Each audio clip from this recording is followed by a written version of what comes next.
So I went to a mission school, and so I want to give my practical, like Abner said, the mission schools were set up to help to propagate the faith, okay? They were set up to extend your faith. In fact, when I was in Christ the King, in primary school, when it came to common entrance, if you were Catholic, you were encouraged to pick the Catholic schools. So you were encouraged to pick the Holy Child's, the St. Mary's, the St. Rose's, etc. You understand? They would always encourage Catholics to pick Catholic schools as a first choice before picking any other choice. You understand? So that you could still continue to grow in your faith. So the mission schools were set up for a particular purpose. Now, the state comes in and says that you have more coverage, you have excellence, you have a certain ethos where people coming out of a school have certain values and principles. And it's not just about academic excellence, it's about a holistic education. So in my responsibility to ensure that there is the growth of my people, I will partner you so that you can help me in this responsibility. It's not a takeover. You understand? It's not a takeover by the states. And I think we all need to recognize that. As I said, I went to Holy Child. If you were a non-Catholic, you were entitled to pray. The Protestants, they could use the assembly hall to have the same. They could even use the Catholic chapel after we had this up. If you were a Muslim, you could find a quiet room. There were quiet rooms. There was a music room or something, or you could pray by your bed. Nobody was going to interfere with that. As long as your practice of your faith did not interfere with school rules. Look, I as a Catholic child, I can't decide that prep time I will be in the chapel. I will be punished. Because prep time, I'm supposed to be in the classroom, not in the chapel. I can't say that this is a Catholic school, so prep time, I want to be in the chapel to pray. It won't happen. You will be punished. You understand? You are supposed to be at a particular place at a particular time. That was the discipline. It wasn't willy-nilly. Yes, we can pray. You understand? If you are not supposed to be somewhere at a particular time, you are not supposed to be there. You see, so there was no discrimination because as a Catholic child, I couldn't just walk into the chapel willy-nilly and say that I'm praying when my friends are in the classroom or in the dining room. Catholics also have a fasting period, a 40-day fasting period. They don't encourage adolescents to fast, given that we do all sorts of activities, etc. That's true. But if you said you were going to fast, nobody was going to force feed you. We had supper at 5:30. They don't encourage adolescents and security people in the security services. Okay. Whilst they are on duty to fast. You understand? But if you said you were going to fast, you understand, and you were going to break your fast at 6 o'clock, we had supper at 5:30. If you like, sit there, but be physically present because dining is compulsory. And decide to wait till 6 o'clock before you eat your food. Nobody is going to have any problems with that. As long as by 6:45, you were in the classroom for prep. You understand? So there were means and means of practicing your faith. But you can't say that at 3 o'clock, you know that the Muslims have a 3 o'clock prayer. At 3 o'clock, we are sitting in the classroom studying. But as for me, I'm going to leave and go and pray. It won't happen. You understand? So you can't say I'm being discriminated. It doesn't happen in the no, but even so, it won't happen, But if it was a school program, it depends on what you understand. The school program, let's say on Wednesdays, we all had to be in the chapel. You can't sit in the dorm and say that I'm not Catholic, so I'm not going to the chapel. It was a school program. We had to be there. The fact that you are sitting in a chapel does not mean that you are practicing my faith. Even Catholics themselves who sit in the chapel does not necessarily mean that they are present. They are physically present. Their minds are probably somewhere. Haven't you heard in the Catholic Church where they say that communion is for practicing Catholics? So that means even within the Catholics, they are differentiating to say that communion is for practicing Catholics. That means they are Catholics who are there in name. The fact that you go and sit in the chapel as part of the school program and the discipline does not mean somebody is forcing their religion on you. I saw you annotating you understand? the Ghana Catholic Bishops' Conference. I would have something to, you have a number of statements to say. But so when they say that they are forcing them to practice Methodism or they are forcing them to practice Catholic, it doesn't mean that. It just means that be physically present. This is where we are all supposed to be at this time. You are there. It's a discipline. And I don't think it is haram. Because if it was haram, I don't think the chief imam would have gone to celebrate his birthday in the Catholic Church. You understand? You spoke about the regime there where the Protestants, the non-Catholics, are also able to go through their worship. They are able to use the chapel to do that? Yes. So, as for the Muslim, they should find any place and do that. Because they won't do it. How about getting in the mosque? That's in a Catholic school, seriously.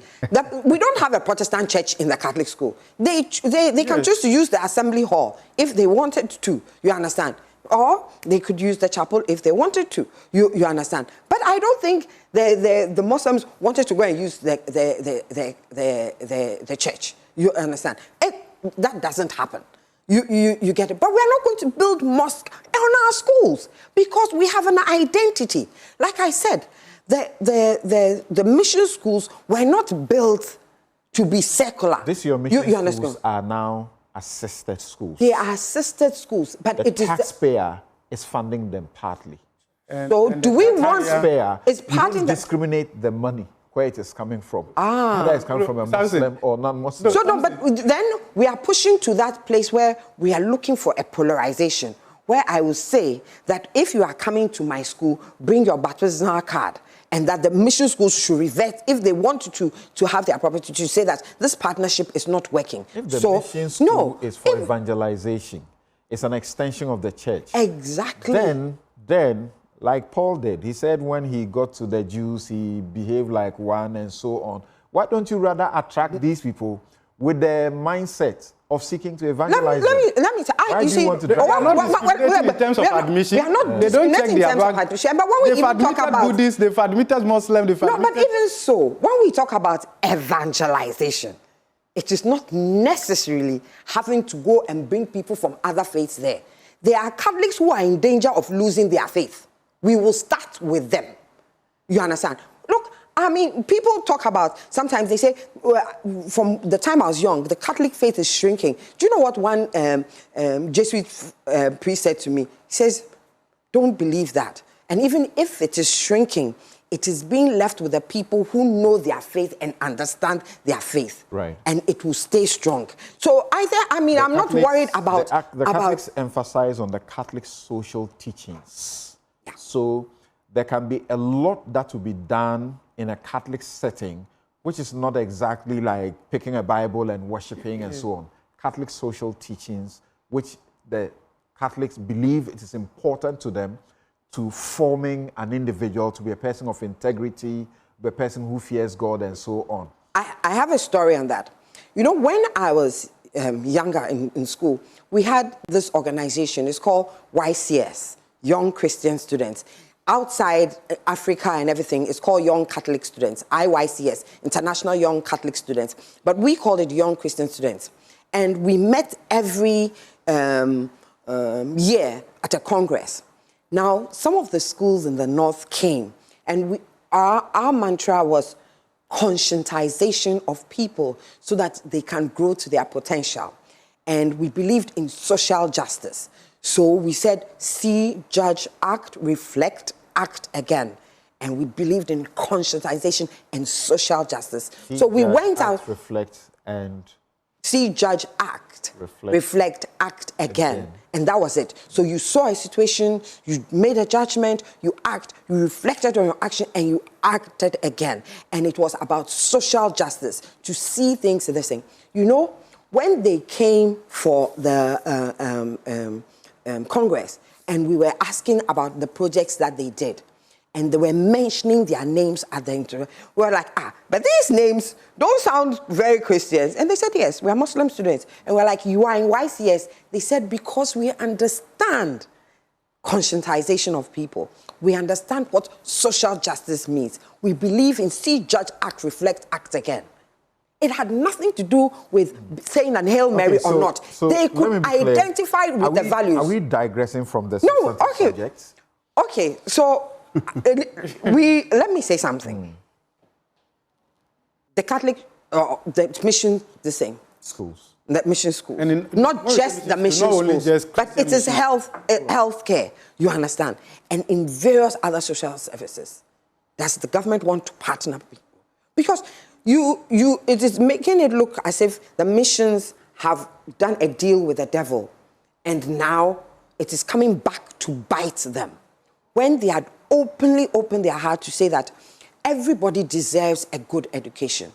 Everybody deserves to be holistically educated. And so come in. They are simply saying, don't impose your ways on me. Don't restrict me from exercising but mine. Nobody restricts them from exercising it. I would be hard-pressed to say that don't pray. And that when in the time that you are allowed to pray... You said a while ago...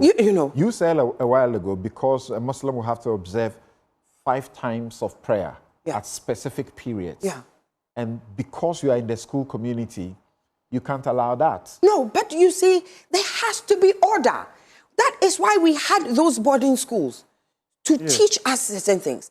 Boarding schools were not for just parents to go throw us there, but for us to have a certain outlook in life. One, in boarding schools, we learned to live together, different tribes. I mean, in Holy Child, there were some people that, it was only after in Holy Child that I realized that they were probably Gans or Evers, especially if you had a name like Mensa. Because there, we all spoke Fanti or English. You understand? Because we were in Fanti land, we spoke Fanti. We didn't, and that was the reason. And another thing was to also socialize people. You understand? We went there at 10, 11, 12 years. These days, they are going at 16. They're already socialized already. Remember, Yunus Afuseni is one of them. It will be engaging and look, can we be accommodative? Because it is... I'm sorry, I'm speaking now as a member of parliament.